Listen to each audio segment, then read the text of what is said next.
সালামু আলাইকুম। Football, cricket বা অন্যান্য স্পোর্টসগুলোতে ভিডিও অ্যানালিস্টের ভূমিকা আসলে কী? অ্যানালিস্ট হতে চাইলে কী স্কিল থাকা প্রয়োজন? এসব নিয়ে আমাদের আজকের আয়োজন। পারফরম্যান্স অ্যানালাইসিস বা ভিডিও অ্যানালাইসিস কী এবং অ্যানালিস্টের কাজটা আসলে কী? সহজভাবে বললে অ্যানালাইসিস হলো যে একটা খেলাতে কী হচ্ছে, কী হতে পারে, কী হওয়া উচিত সেগুলো আইডেন্টিফাই করা এবং দেন সেগুলোর সলিউশন বের করা। তো অ্যানালাইসিস হতে পারে টেকনিক্যাল অ্যানালাইসিস, এটা হতে পারে ট্যাকটিক্যাল অ্যানালাইসিস, এটা হতে পারে ফিজিক্যাল ডাটা অ্যানালাইসিস ইত্যাদি।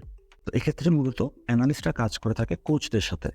সো কোচরা যা দেখতে চায় বা যেসব জিনিস নিয়ে কাজ করতে চায়, সেই জিনিসগুলো প্রথমত অ্যানালাইসিস করে আইডেন্টিফাই করা, দেন সেগুলো নিয়ে কোচদের সাথে একসাথে বসে তাদের কাজে অ্যাসিস্ট করা। সো একভাবে বলা যায় যে কোচের চোখ দিয়ে দেখা।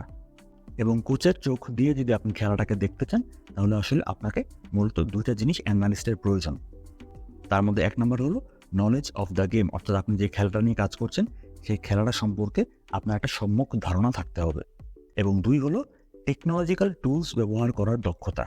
সো কোচদের ইনস্ট্রাকশন ফলো করতে পারা, খেলার বিভিন্ন ফেজগুলো আইডেন্টিফাই করতে পারা, সেগুলোর বিভিন্ন সলিউশন জানা, এগুলোর জন্য নলেজ অফ দ্য গেম জানা থাকা প্রয়োজন। আর যখন আপনি সেই জিনিসগুলো আইডেন্টিফাই করছেন, বের করছেন, সেগুলো কোচদের জন্য, প্লেয়ারদের জন্য আপনি যদি সহজভাবে, সুন্দরভাবে প্রেজেন্ট করতে চান, উপস্থাপনা করতে চান, অ্যান্ড দেন সেটার জন্য আসলে আপনার প্রয়োজন টেকনোলজিক্যাল টুলসগুলো ব্যবহার করার দক্ষতা।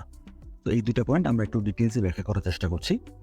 ধরেন যে আমরা একজন ফুটবল টিমের অ্যানালিস্টের কাজ দিয়ে উদাহরণ দিচ্ছি। সো আপনি একটা ফুটবল টিমের অ্যানালিস্ট হিসেবে কাজ করছেন।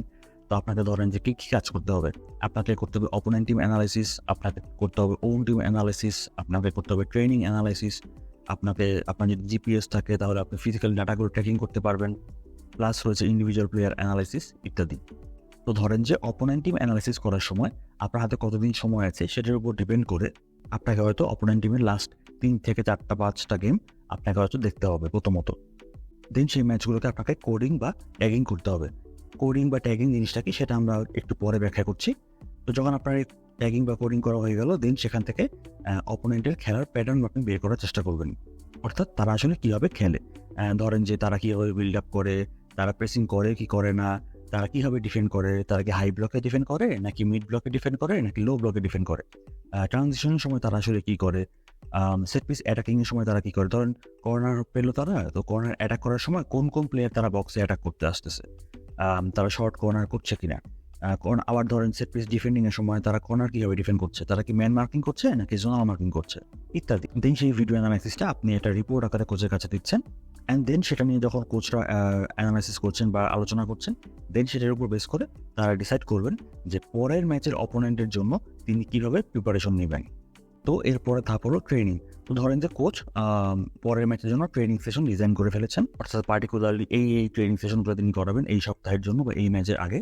তো সেই ট্রেনিংয়ের সেশনগুলো আপনি অ্যানিমেশন বানাতে পারেন এবং অ্যানিমেশন বানিয়ে সেগুলো প্লেয়ারদের সাথে শেয়ার করতে পারেন ট্রেনিংয়ের আগেই।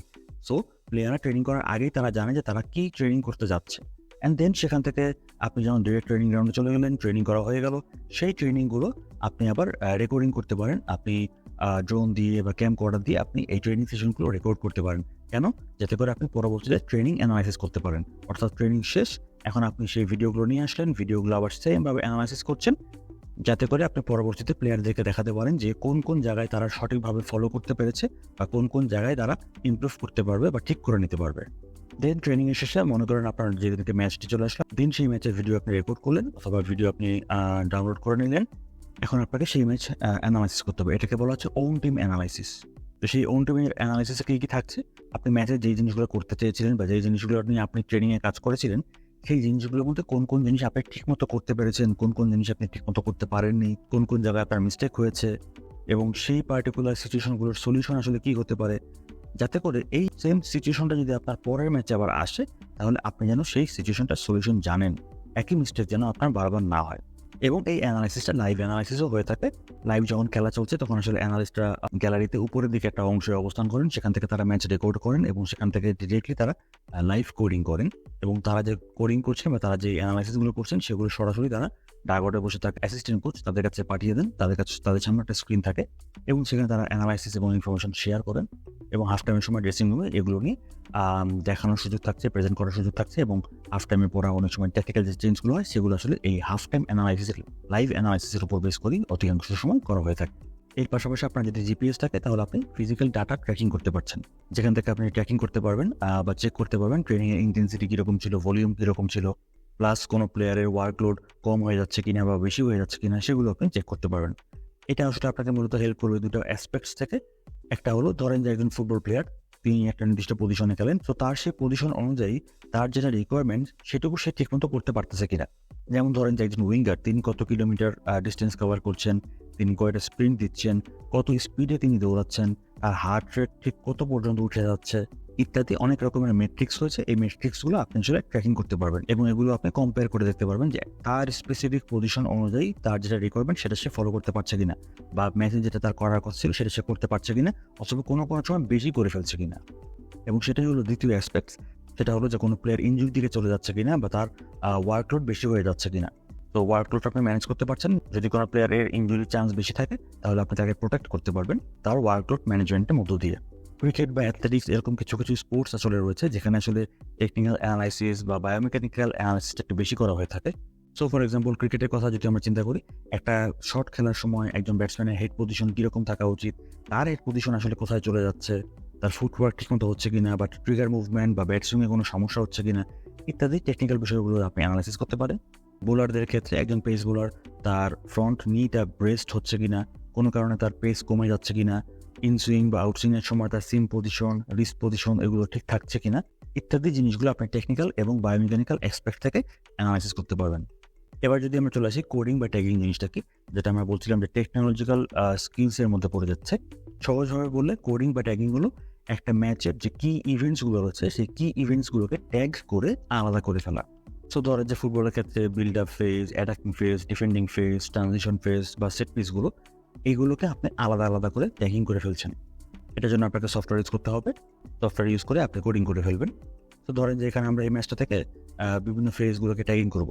তো একটা ফেজ ট্যাগিং করার জন্য বা এক একটা ইভেন্ট ট্যাগিং করার জন্য আমরা চাইলে সহজভাবে কিছু শর্ট কি ইউজ করা যায়, আমরা একটা বাটন ইউজ করতে পারি। ধরেন যেখানে আমরা বিল্ড আপ ফেজগুলোকে ট্যাগিং করবো সেটার জন্য আমি এখানে বি বাটনটা চুজ করে রেখেছি। সো বি বাটনটা চাপ দিলে এখানে আমার বিল্ড আপ ফেজগুলো ট্যাগিং হয়ে যাবে, অথবা আমি ম্যানুয়ালি এই জায়গা থেকে প্রেসিং করেও ট্যাগিং করতে পারবো। সো এইভাবে করে আমি build up phase, attacking phase বা যেই ফেজগুলো আমার দরকার বা যেই ইভেন্টগুলো আমার দরকার সেগুলোকে আমি ট্যাগিং করে ফেললাম। এভাবে পুরো ম্যাচ দেখার সময় সবগুলো ফেজ ট্যাগ করা হয়ে গেলে সেখান থেকে এখন জাস্ট যে ক্লিপসগুলো লাগবে সেখান থেকে আমরা জাস্ট প্যাটার্নগুলো বের করলাম এবং দেন সেগুলোকে সুন্দরভাবে সহজভাবে প্লেয়ারদের জন্য, কোচদের জন্য প্রেজেন্ট করার জন্য বা উপস্থাপনা করার জন্য আমরা যে ভিজুয়ালাইজেশনগুলো রয়েছে বা অ্যানোটেশনসগুলো রয়েছে সেগুলো আমরা অ্যাড করতে পারবো। অর্থাৎ ধরেন যে এই সিচুয়েশনে একটা বেটার সলিউশন কী হওয়া উচিত ছিল সেটার একটা ভিজুয়াল রিপ্রেজেন্টেশন যাতে সহজভাবে প্লেয়াররা বা কোচদের কাছে আমরা উপস্থাপন করতে পারি। প্লাস ট্যাগিং থেকে কিন্তু স্ট্যাটসও পাওয়া যাবে। সিমিলারলি ট্রেনিং সেশন যদি আপনি অ্যানিমেশন করতে চান, সেই অ্যানিমেশন করার জন্য কিন্তু আপনাকে সফটওয়্যার ইউজ করতে হবে এবং সেই স্কিল আপনার থাকতে হবে। ট্রেনিং সেশন রেকর্ড করার জন্য ইউজুয়ালি ড্রোন বা ক্যামকর্ডার এগুলো ইউজ করা হয়ে থাকে। সো এইসব টেকনোলজিক্যাল টুলস ব্যবহার করার ক্ষেত্রে আপনাকে অবশ্যই স্কিল ডেভেলপমেন্ট করতে হবে। এবারে যদি আমরা চলে আসি যে কেউ যদি অ্যানালিস্ট হতে চায় তাহলে তার কী করা দরকার। যেহেতু আমরা দুটো বিষয়কে খুব গুরুত্ব দিয়েছি, একটা হলো নলেজ অফ দ্য গেম এবং আরেকটা হলো টেকনোলজিক্যাল টুলস ব্যবহার করার দক্ষতা। তো সহজভাবে চিন্তা করলে নলেজ অফ দ্য গেম যদি আপনি ডেভেলপ করতে চান তাহলে আপনাকে অবশ্যই স্টাডি করতে হবে। সেটা হতে পারে কোচিং কোয়ালিফিকেশনস যে কোর্সগুলো রয়েছে সেগুলো করা, কেননা আপনাকে কিন্তু কোচের ইনস্ট্রাকশন ফলো করতে পারতে হবে। আবার এটা হতে পারে যে অ্যানালাইসিস সার্টিফিকেশন কোর্সেস করা, যেখান থেকে অ্যানালাইসিস করার জন্য যে নলেজ দরকার সেগুলো তো আপনি শিখতে পারবেনই, প্লাস টেকনোলজিক্যাল টুলস ব্যবহার করতে হবে কীভাবে সেটাও আপনি কিন্তু সেখান থেকে শিখতে পারবেন। এবং কারো পক্ষে যদি পসিবল হয় পারফরমেন্স অ্যানালাইসিস বা স্পোর্টস অ্যানালাইসিসের উপরে মাস্টার্স করে ফেলা। আমাদের দেশে হয়তো খুব বেশি অপরচুনিটি নেই, সেক্ষেত্রে কেউ যদি বাইরে থেকে করে আসতে পারে এটা তার জন্য খুব স্ট্রং একটা ফাউন্ডেশন হবে। সাথে সাথে কোচিং কোয়ালিফিকেশন কোর্সেস এবং অ্যানালাইসিস সার্টিফিকেশন কোর্সেস এগুলো যদি করা পসিবল হয় তাহলে অ্যাজ অ্যান অ্যানালিস্ট আপনি একটা স্ট্রং ফাউন্ডেশন নিয়ে কাজ শুরু করতে পারবেন, যেই ফাউন্ডেশনের উপর বেস করে আপনি আসলে পরবর্তীতে ফিউচারে প্রোগ্রেস করতে পারবেন। আর যদি নলেজ বেসড ফাউন্ডেশন ছাড়াই কেউ যদি অ্যানালাইসিসের কাজ শুরু করে দেয় তাহলে কিন্তু একটা রিস্ক থেকে যায়। যেমন ধরেন যে আমি একটা জিনিস হয়তো ভালো মতো বুঝি না বা একটা জিনিস হয়তো ভালোভাবে আমি জানি না, কিন্তু সেটা আমি অ্যানালাইসিস করার চেষ্টা করছি, ব্যাখ্যা করার চেষ্টা করছি, কিন্তু সেই টার্মসগুলো আমি হয়তো ভালোভাবে বুঝি না বা ভালোভাবে জানি না, তাহলে সেখানে ভুল ব্যাখ্যা করার একটা রিস্ক থেকে যাচ্ছে। যেমন ধরেন যে হাই ব্লক ডিফেন্ডিং আর মিড ব্লক ডিফেন্ডিং এই দুটোর মধ্যে কিন্তু একটা পার্থক্য রয়েছে।